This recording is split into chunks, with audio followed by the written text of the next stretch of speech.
Okay, I forgot to record.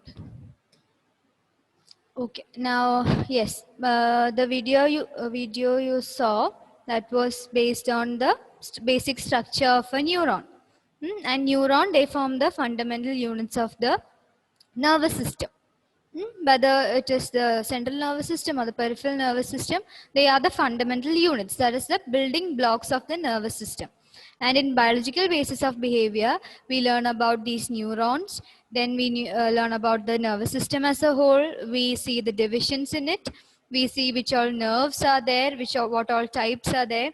Then we see which are the main divisions in the CNS, that is central nervous system, as well as the PNS, peripheral nervous system. And after that only we move on to the cultural basis of behavior. So we'll start with the biological basis of behavior, and the first one is the neuron.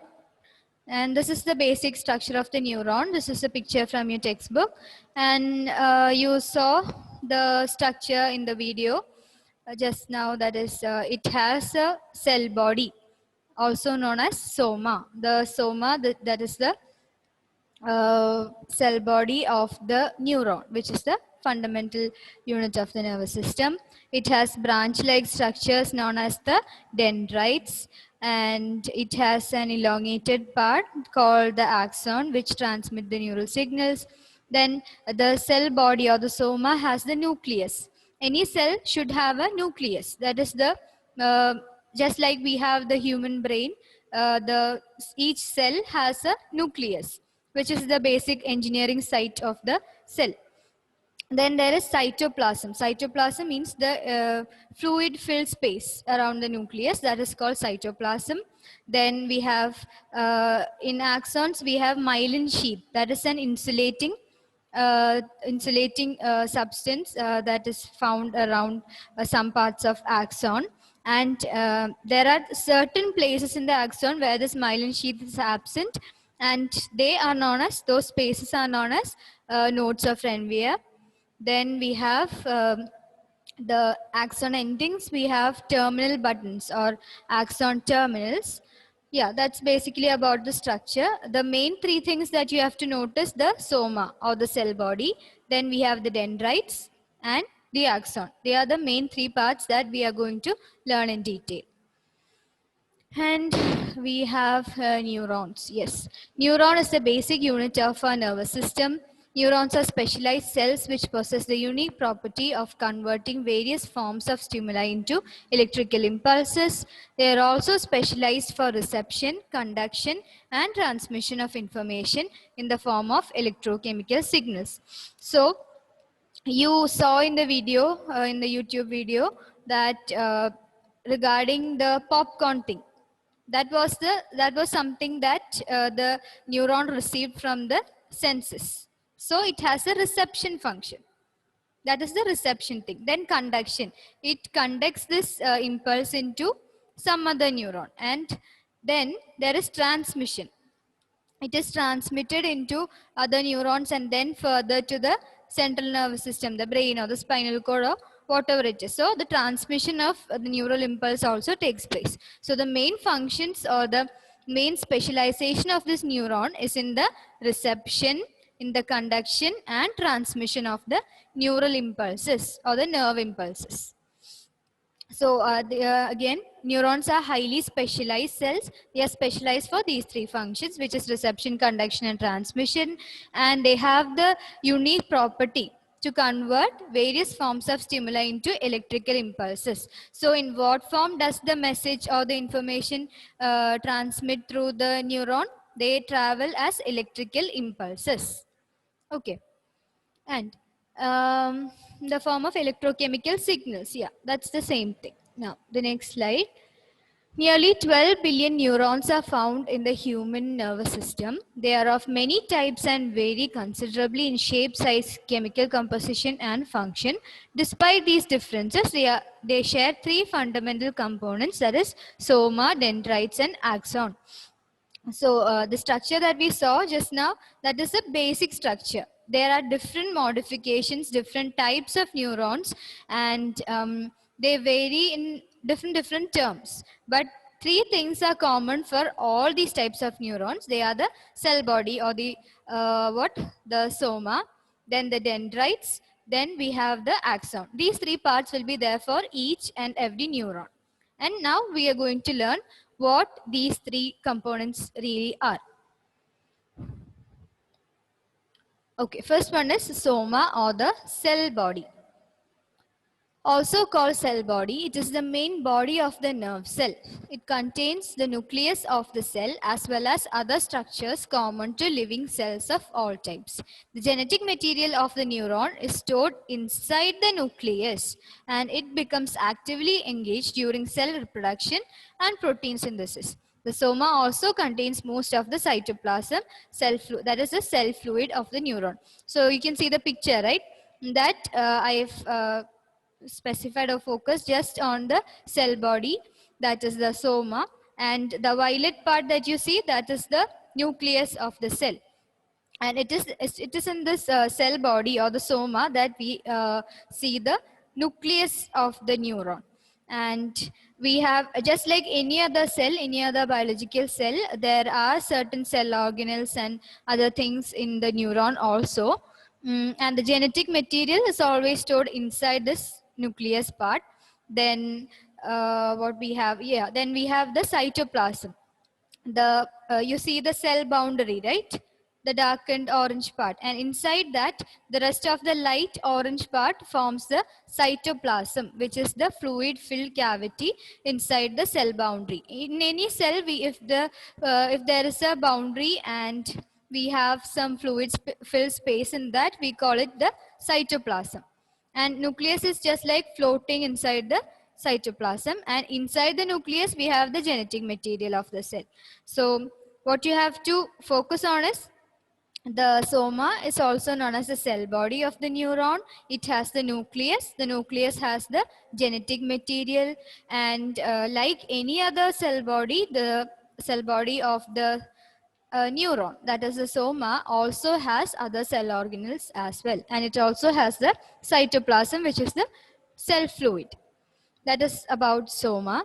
Then we have dendrites. Dendrites are the branch-like structures, specialized structures emanating from the soma. Emanating means originating from the soma. So in previous picture you saw, it is originating from the soma and it is elongating to different directions, right?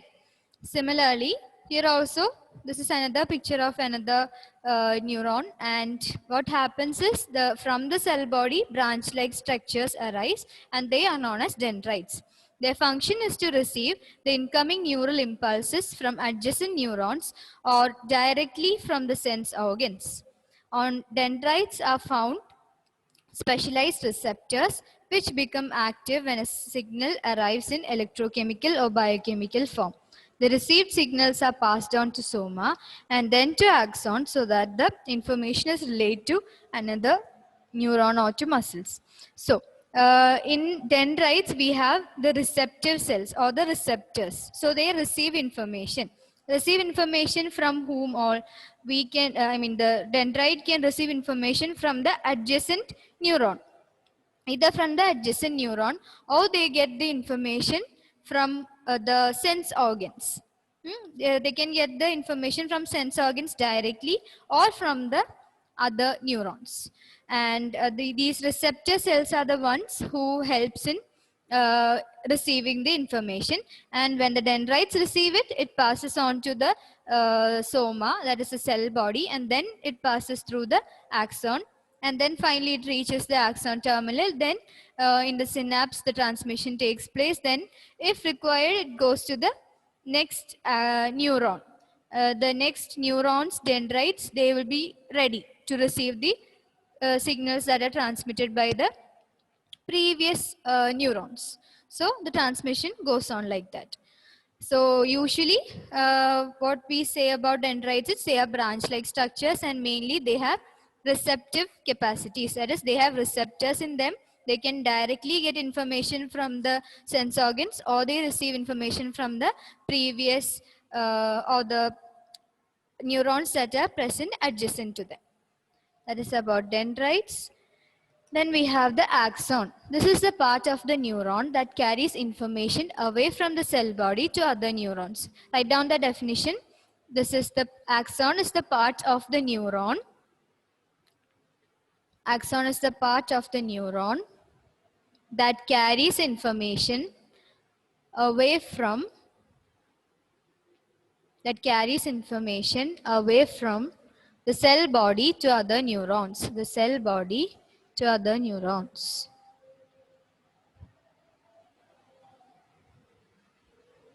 Cell body to other neurons. The axon conducts the information along its length. At the terminal point, the axon branches into small structures called terminal buttons. These buttons have the capability for transmitting information to another neuron, gland, and muscles. So the axon has a length, right?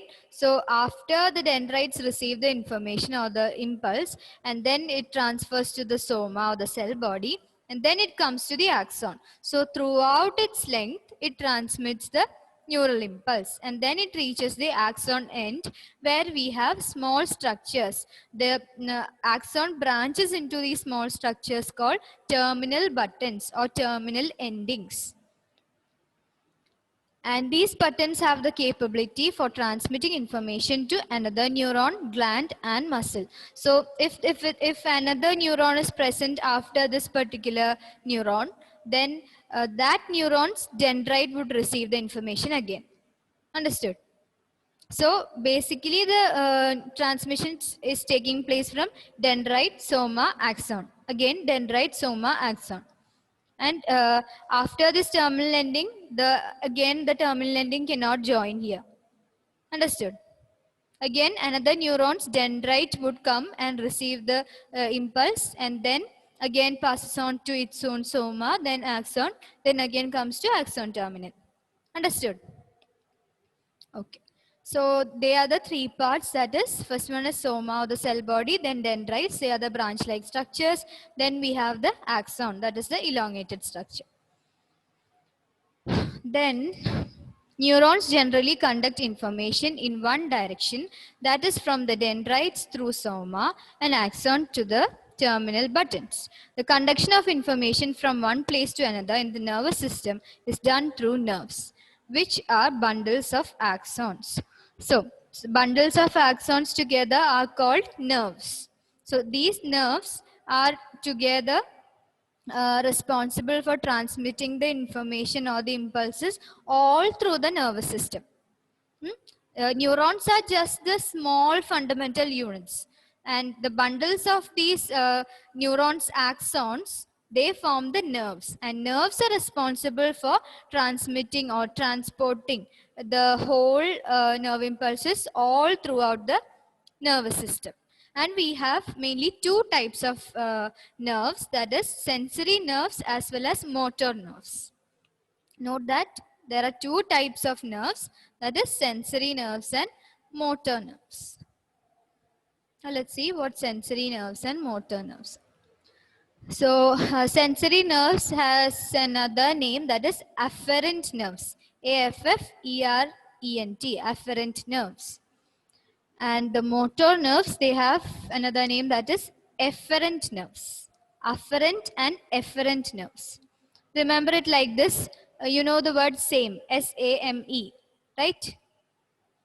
So S stands for sensory, A stands for afferent, M stands for motor, and efferent, E stands for efferent.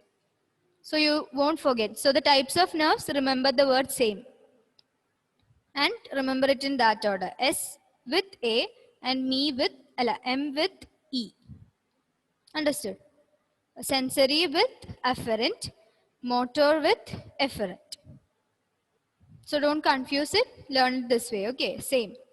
Whenever I ask you the two types of nerves, remember the word same, and so that you don't confuse, is sensory efferent or is sensory afferent, you wouldn't have such a confusion if you study like this. Okay, let's see what they are. Sensory nerves, also called afferent nerves, carry information from sense organs to central nervous system. On the other hand, motor nerves, also called efferent nerves, carry information from central nervous system to muscles or glands. A motor nerve conducts neural commands which direct, control, and regulates our movements and other responses. There are some mixed nerves also, but sensory and motor fibers in these nerves are separate. So apart from these sensory and motor nerves, we also have some types of mixed nerves. But in those nerves also, the sensory and motor, they are standing separately. Although the functions may be together, the structures, they stand separately. Okay. And what these sensory nerves do is, it is sensory in nature. So regarding the senses, they take information and they carry it to the central nervous system. So if I'm touching something hot, these sensory nerves will be activated. They suddenly carry the information to the central nervous system that I have touched something hot. And then what so the sensory nerves job is done. They have carried the sensory information to the central nervous system. Now the motor nerves have to work. What they do is, they carry information from the central nervous system back to the other parts of the body. If I have to pull my hand back after touching this hot thing, if I have to pull my hand back, then this motor neurons have to send messages from the central nervous system to the rest of the body parts in order for me to pull my hand back. Understood? So sensory nerves, as the name suggests, from the name itself you can understand, they carry sensory information from the body parts or from the sensory organs to the central nervous system. And motor neurons from there, from central nervous system, carry down back to the other body parts. Understood? Okay. Yeah, that is about sensory and motor. And yeah, I told you for motor movements, it is always motor nerves, MM, related like that and study. For any movement that has to take place, you have to have the motor nerves working there. And motor neurons have to do the command that you have to pull your hand back. Then only I can pull my hand back. Okay. And yeah, I'll show you a picture. Yeah. Suppose this person is sensing something. That is, we have the sensor there. He or she is seeing an animal there in front of him or her. Let it be a lion. And it is a roaring lion in front of her or him. And then the sensory input, that is the which nerve would be carrying this information? Sensory nerve. Nerve would carry this information to the central nervous system, or central nervous system, and there the integration takes place. And finally the motor nerves, they come into action, where they'll go and send the message from the central nervous system to the leg in order to run. Then only we can do that movement of running. Understood? So from the nerves here, the information first, it is going from eyes. Eyes is a form of sense organ. We get the sense of vision from the eyes. Yes, from these eyes, the sensory information is going to the central nervous system, and this is carried by the sensory nerves, or known as afferent nerves. Then from the central nervous system, it comes back to the other body parts. By whom? Who carries the other information? Motor nerve. Yeah, motor nerves carry the information from the CNS to the rest of the parts of the body. Okay, so that's about neurons and nerves, and yeah, we are done. It took 4 minutes extra. I'm sorry about that. We had so many confusions today.